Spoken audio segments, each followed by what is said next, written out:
Hey folks, well, I haven't got the hydraulics fixed. I'm going to try to get some of this done today. I'm going to do some testing, show you the testing that Woodmizer says you need to do in order to figure out what's going on with your hydraulics. There are some simple checks that you can do. And then I've got a part I'm going to replace. Let me show you that to you. So this little guy right here, that little guy right there, it's got these two screws here. They've got some springs on them. They got some sleeves in here.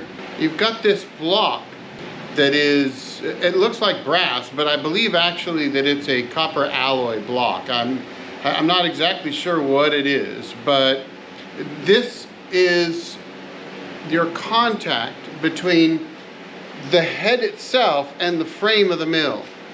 And there's a power strip that runs along the back side of the mill here, or the tongue side of the mill, and I'll show that to you.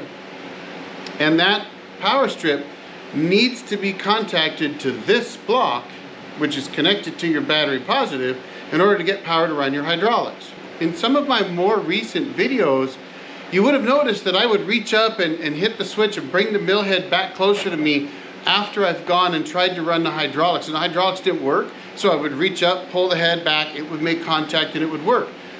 This block was over the power strip, so it shouldn't have been an issue. And that's the first sign, according to Woodmizer Tech Support James at Wood Village in Oregon. They've always been great for me. But he's telling me, hey guy, look, that's an issue right there, right? Of course it is, but it's a sign. That's a sign that I'm not making a good enough contact with this block in order for the power to transfer through that power bar to the hydraulic pump motor. I ran a bunch of tests. It seemed like it was making contact, but it's possible it wasn't making enough contact. It's like an air gap type of resistance. I don't know, but if you're an electrician, drop your comment down below. Let me know what you think.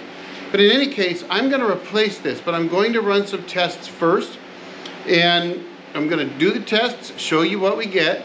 Then we're going to replace this and see if it makes a difference on the hydraulics running. We're going to find out. All right, I'll throw some testing in, and we're going to put this on. So I'll bring you along.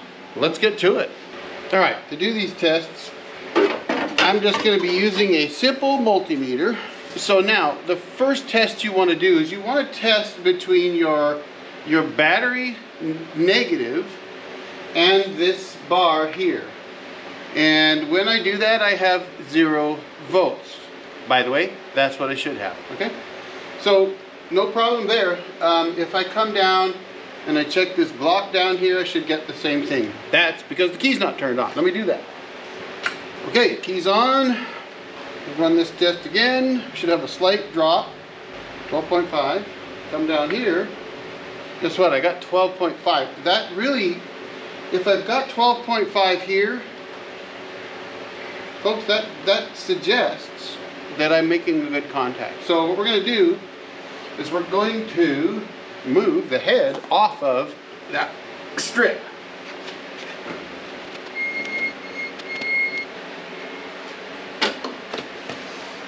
All right, here we go. So we're not on the strip. I should have no voltage. So I'm going to hang my little multimeter off of here. It makes it easier to read with these amp meters. If I can find a convenient spot, I can just barely read it right there. So I check here. Looks like no volts. Let's clip it up here. There we go. 0. Okay. Okay, folks. Now the other test they want you to do is to go to your battery negative and then touch that block right there. Now I'm getting 12.3. That's 12.3 volts, folks. And if I come up here, I'm also getting 12.3. So that little bit of use drained it just a little bit. So in theory, that should not be an issue. So we're going to touch it, just barely get it on.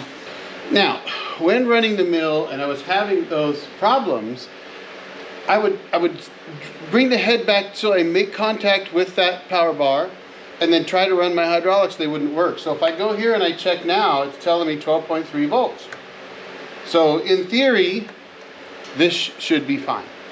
Now, there is another test that I can run, and we'll set up for that now. Okay, folks, now, This one will be a little more challenging to do. So we're going to try by clamping the amp clamp here. We're going to connect it to the positive terminal, and then I'm going to try to find a way to hold it in place. There we go. So that I have contact. 12.3 volts. Now what I'm going to do is run the hydraulics.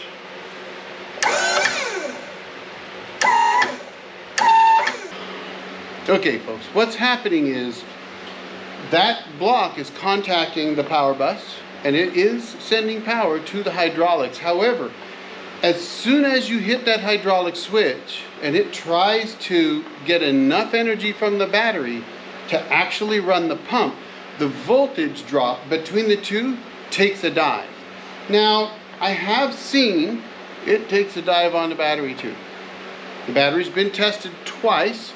It's apparently good. So if we're not making a good enough contact, it is possible that it's trying to draw too much to get through that contact, maybe. Again, if you're an electrician, drop your comments below. That's how I understand it. So I'm going to replace that block, get that one done, then we're going to try this again and see if it works. When you do these videos, you're supposed to have all the tools lined out ahead of time. But folks, I'm not just staging this. I actually need to fix it.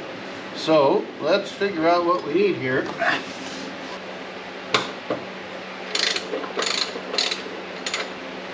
Now there is one thing that James over at Woodmizer told me about doing these, and he said it's something to pay attention to and to mention to you, and that is that when you put them on, one of the biggest mistakes guys make is they don't put them on even. And you want them to be 90 degrees, the main black bracket, 90 degrees to the mill frame, or even with the there we go, with the frame itself down here. All right, got that off. Now we're going to kill power, but if we look at this block, that block, oh, that block is ugly.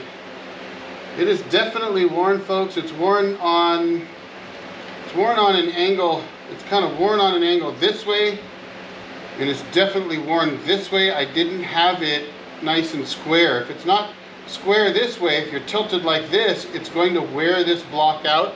And I'm going to show you this block after I pull it off. But let me disconnect that battery, which you should always do before what I just did. Yes, folks, I do some pretty crazy things some days.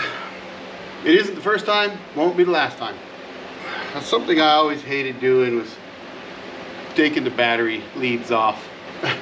You zap yourself once or twice as a kid, you learn real quick to not do that. And how many of you are already saying that's what happened to him? That's why he became a Marine, no wonder. Now, one of the things that I like to do when I pull a positive lead off like this, or either one, I like to wrap them up, and I'll show you. Now this is just simple thing to do with a little electrician's tape, and all it's going to do is just make it less likely that it's going to make contact and light me up. It's just a habit you get into over the years, and you pull the tape off when you need it, right? So you just put a little tape on here, and now if it makes contact, it's not going to zap me. All right. Okay, there's your mount. That goes on there, and it should be even. So we'll put these, like a smart guy, back on the mount. Now, it does help to pay attention to the way this goes.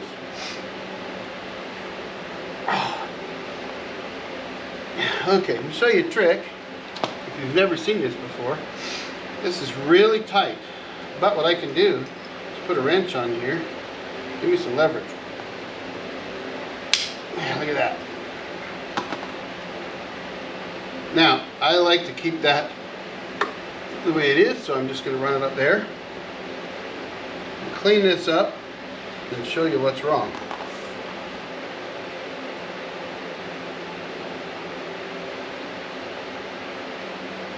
If you can see, this ground off section isn't level with this. So let me get a straight edge and I'll show you. Okay, so I'm going to use a file and I'm going to show you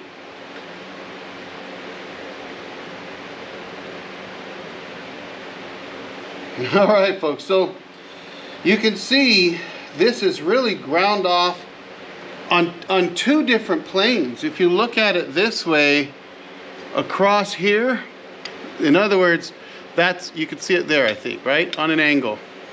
Same with this, see that? You can see that gap. So this has been worn off on too much of an angle here and this way on two separate planes. The reason for that is actually my fault. So there's a bit of burn marks on here. You could kind of see them here maybe. They're right under my finger. Okay, but I was having trouble. So I cleaned everything up and I backed this out, cleaned it, took it off, cleaned it up, stuck it back on. I was in the field. When I stuck it back on, I hadn't realized that I had turned it a little bit and tilted it as well. It wasn't sitting square to the mill. That's not going to give you a good contact. So now what we're going to do, get rid of that one. I'm going to clean everything up and put the new one on and then get it all mounted. So let me jump to that. All right, folks. I actually had to look in the book. So the important parts here are that the springs go between the nylon mount and the copper block. And then the bolts go in the recessed holes on the other side and into the block. And you can see it sticks proud of the nylon block. That's important because if it's hit the other way, that positive contact could hit where these bolts mount. You don't want that. So that's actually going to mount like this, okay? So I'm just doing a quick snug up here to get it in place. Then we'll go ahead and we'll put this positive lead on here. And I sure hope this fixes this because honestly, this was quite the chore. Now I do know they wear out. Mine was wearing out.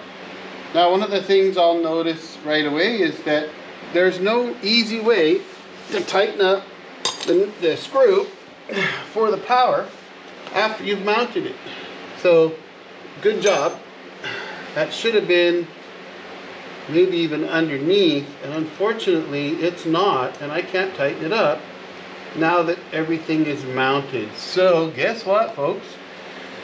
Let's do that one more time. Good Lord. You know, if you've done this before, I'm sure it goes real quick. But if you haven't, it can be a pain in the butt. At least now I know I've got it the right way. Put that on there.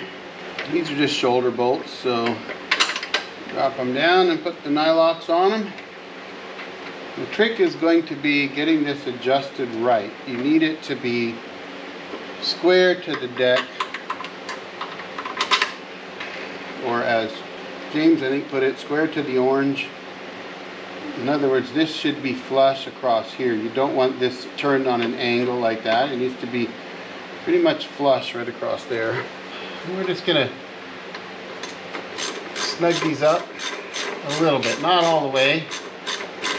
I want to be able to move it, but I want to get it to a point where I can just kind of tap it into place. So we don't want it tight, but we do want them not so loose that it moves real easily. We want this to be flush to this as possible.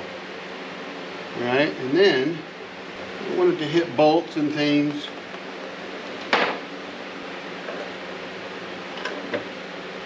There we go. We want it to be just touching enough to make contact. And then we want this to be square across here as much as possible.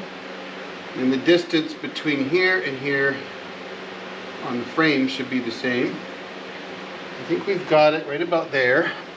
I'm going to gently tighten this up, trying not to turn it. There's not much you can do this way, so I need to tighten those up. But first, I want to see that operate. Yep, there we go. It punches up. You want that. Just like that. I don't know if you can see that.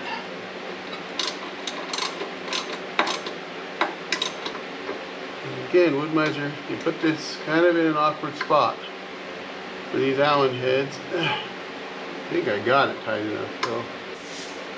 Alright folks, let's test it again. Good contact. Okay. Alright, now hook that battery back up and see if we got any different at all. Alright.